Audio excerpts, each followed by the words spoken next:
The third session I want to talk about is the one that was on mental health. I chose to look at mental health because of my personal relationship with mental health, and then I went through my depression myself. So for me, mental health is an extremely important issue with young people. I think mental health is also an issue that affects young people on a daily basis, and there's no way that we can deny that. You look at a young person today, all you see is them themselves. But if you look deeper into them, there is a mental health issue potentially that is waiting to be addressed. I think mental health is something that can be defined in many ways. So I chose to reflect on this particular session because for me, mental health is something that is young person centred. As in, it depends on the young person and depends on who the young person is to understand what really they're going through. What do we consider? What knowledge do you consider you already regarding the issue? I worked some placement with young people that suffered from mental health issues, suffered from depression, suffered from anxiety, and my own knowledge is something that is very high. When you yourself suffer from it, you take it within your own right to look more into the subject. So my knowledge of mental health is of self-knowledge.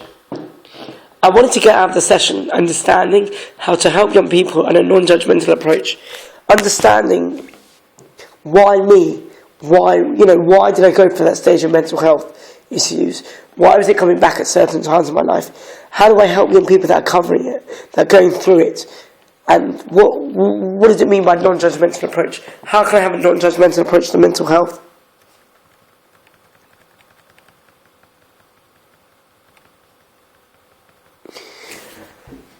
According to a recent report by The Guardian, it says that only a quarter of children with mental conditions are receiving treatment they need. When I was 11, I was going through mental health issues. I didn't receive the report I needed. When I was 11, I also got bullied at the same time as that. And if you look at it, we've got an issue here. There is nowhere for young people to really talk about mental health. If they talk to their friends about it, they'll take the mickey out of them. If they talk to their peers, if they talk to their teachers, they won't take it seriously. If they talk to their parents, they'll take it too seriously. So who exactly do young people talk to when it comes to mental health? According to another article, which was by the North West England Evening Mail, anxiety can be a crippling condition. It is often invisible to friends and family. Sufferers can be adept at covering up their symptoms and to avoid certain situations. When I was at the age of 11, I chose not to attend my parties, not to attend social events, not to attend really any events that would have to really bring out me. And I use the internet a lot to create a separate identity for myself. So with anxiety, I understand that it's a condition where basically you act as though you're someone that you're not.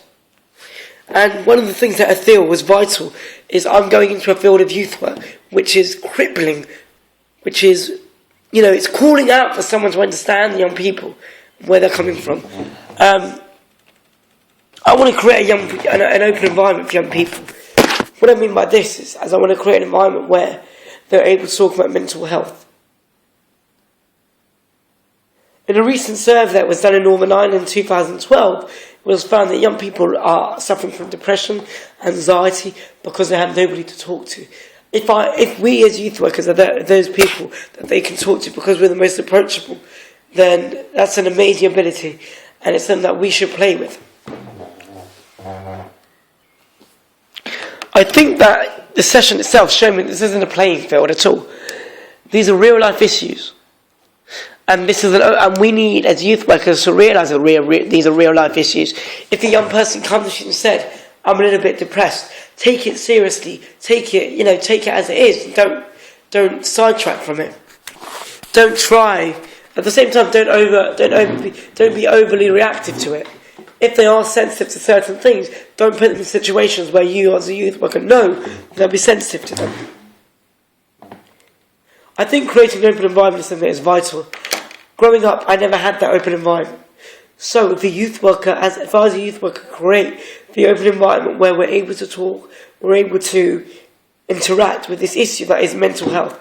It's a taboo of mental health, really. Because a lot of the time, mental health is something that isn't viewed an issue. because we're scared to view it as an issue.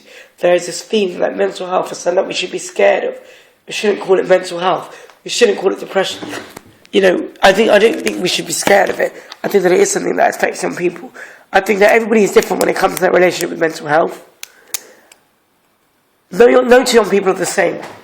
You know, if you put two young people that are depressed in the room together, they'll be depressed for different reasons, of course. So if we say that every young person is different in their own relationship with mental health, then we understand the person's sense of approach to mental health that we should be taking. Finally, I think it's really important to read the signs.